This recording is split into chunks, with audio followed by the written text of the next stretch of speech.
be careful, little eyes, what you hear. Oh, be careful, little eyes, what you hear. For the Father... Wait lang po, kuya! Bakit? Para po kasing may mali sa lyrics nyo. Meron ba? Opo! O sige, ulitin na lang natin. Sige po! 1, 2, 3! Oh, be careful, little eyes, what you see. Oh, be careful, little eyes, what you see. For the Father up above is looking down in love. So be careful, little eyes, what you see. Yay!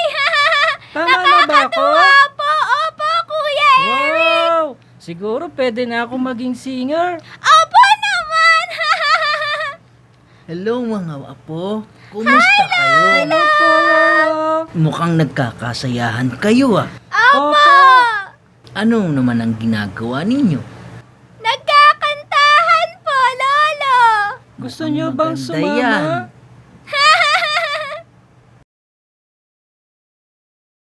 Hello po! Hi, Sha! Ay, ikaw pala yan, siya. Ano po, Lolo Pastor? God bless you, apo. Hi, Sha! How are you? I'm fine, Sandra. Nice to see you today. Are you okay, Eric? Last week, you almost forgot what you're cooking. Yes, but because of that, I am trying to be more attentive. That's good. Okay, I have to go. Okay, Bye! bye. Ingat! Bye! Why is it important for us kids to be attentive? I'll tell you why it's important to be attentive at home, while studying, and at play. First, at home.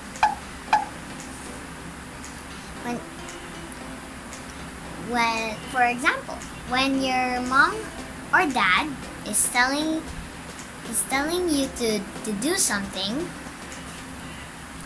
you should pay attention to what they're saying.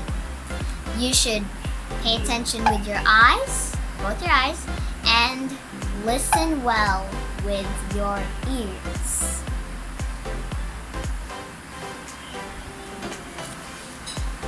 Next,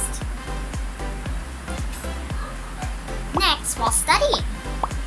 For example, when we're memorizing something, such as the multiplication table, or for a spelling test,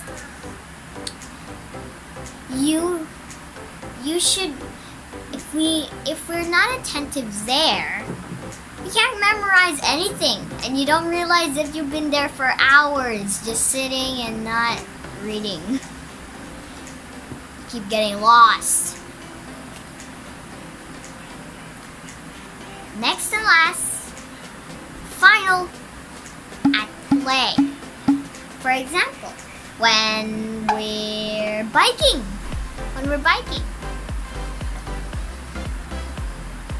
It's very, very, very important for us to be attentive while biking. Because if you're not attentive while biking, you won't know where you're going. You're not paying attention to where you're going, then you might bump into something like a rock or a tree, or this is the worst, a person. You might bump into a person.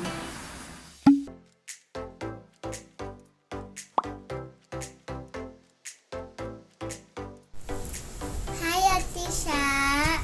Naipapakita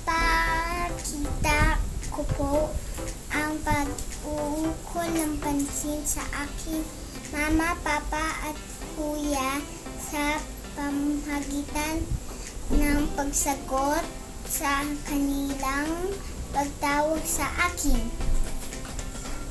Pero hindi simpleng pagsagot ng po at opo, kasama ang paglapit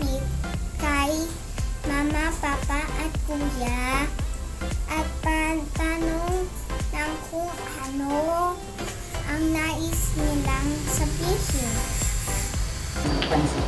Papakita ko po yung attentiveness o pag-uukol ng pansin. Pag tinatawag na kami ni Mama na magdi-devotion na kami, titigil ko pong paglalaro ko at sasali na ako sa devotion namin. Tapos pagkakain na po kami na tinatawag na kami ni Mama na kakain na. Tapos titigil ko po ang aking paglalaro. Doon ko po napapakita ang aking attentiveness o pag-uukol ng pansin.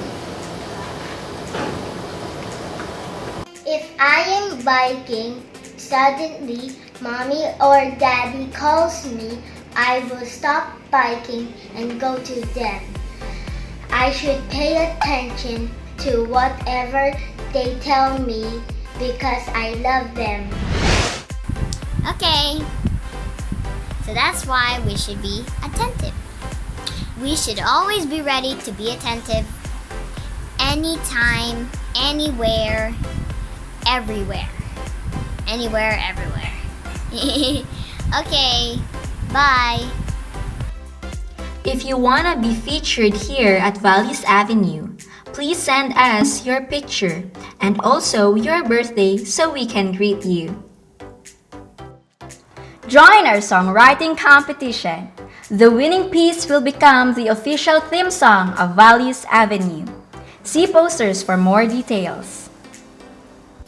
Mabuhay! I'm your Ate Telly. Hi guys, my name is Sha and we are Christian Education Center for Excellence, or CECE. To get to know more about CECE, kindly click the link of our Facebook page in the description box. For more videos, please subscribe to our YouTube channel and hit that notification bell to keep you updated. Also, don't forget to like and share this video. Salamat po!